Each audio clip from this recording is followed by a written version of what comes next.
இப்படி இருந்தேன்னா இப்ப இப்படி இருக்கேன். ஹேர் டென்சிட்டியே கம்மியா இருந்த எனக்கு இப்ப இவ்ளோ ஹேர் இருக்கு. ரீசெண்டா என்னோட எல்லா வீடியோஸ்லயுமே நான் கேப் போட்டிருப்பேன். பிகாஸ் எனக்கு ஹேர் டென்சிட்டி ரொம்பவே கம்மி. இதுக்கு ஒரு பெர்ஃபெக்ட் சொல்யூஷன் வேணும். அதுக்காக தான் நான் வடபள்ளியில இருக்க WD ஹேர்விக் ஸ்டுடியோ விசிட் பண்ணியிருந்தேன். இந்த ஏரியால வண்டி தான் உங்களுக்கு தின்னிங் ஆஃப் ஹேர்ன்னு சொல்லி அதுக்கு என்னன்னா இந்த மாதிரி ஹேர் அட்டாச்மெண்ட்ஸ் இல்லை ஹேர் பேச்சஸ் ட்ரை பண்ணலாம்.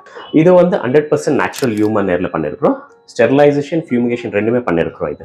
ஸோ இது போட்டு 100% சேஃப், உங்களுக்கு எதுவுமே சைட் எஃபெக்ட்ஸ் இருக்காது இதில். ஸோ கஸ்டமைசேஷன் எதுக்குன்னா இப்போ உங்கள் முடி வந்து கொஞ்சம் வேவியாக இருக்குது, கர்லியாக இருக்குது, டெக்ஸ்சர் வந்து கொஞ்சம் கோர்ஸ் டெக்ஸ்சர் இருக்குது, அப்புறம் கொஞ்சம் ஒயிட் ஹேர் இருக்குது உங்களுக்கு.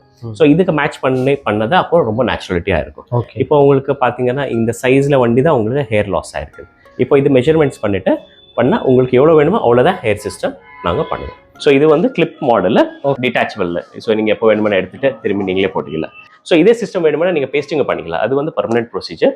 உங்களுக்கும் என்ன மாதிரி ஹேர் டென்சிட்டி கம்மியா இருந்தா ஹேர் டிரான்ஸ்பிளான்ட் ட்ரை பண்ணி ரிஸ்க் எடுக்காம டிஸ்பிளேல இருக்கிற நம்பருக்கு கால் பண்ணி இந்த மாதிரி ட்ரை பண்ணுங்க. ஹீரோ மாதிரி இருப்பீங்க. உங்களுக்கு இதோட price details and personal experience பத்தி தெரிஞ்சுக்கணும் அப்படின்னா நம்ம ஃபாலோ பண்ணிட்டு DM பண்ணுங்க. நான் கண்டிப்பா சொல்றேன்.